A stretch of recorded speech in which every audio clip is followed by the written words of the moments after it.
ที่เวียนlà không đi cũng đi không có bạn bè là thi hết nữa bạn bè mới khu nhà tiếp mô bạn bè ở nô hết thì nào mua cái bạn bè cái này thức bạn bè đã đi mà hôm đây là bạn bè mà đi cái nụ nào mua đi thì làm nhớ cái sao cắt thịt bạn bè bằng cái này mới sao mai tao cái này ở hơn cũng trâu ra rồi ở giang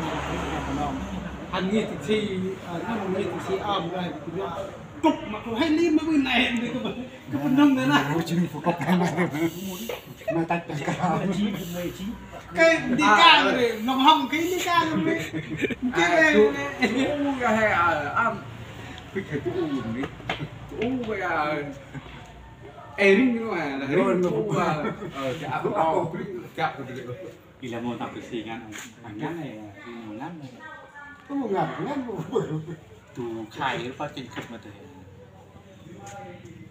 là một người vợ luôn không tươi rồi nhiệt theo mà hóc nó nhiệt theo nắp rồi à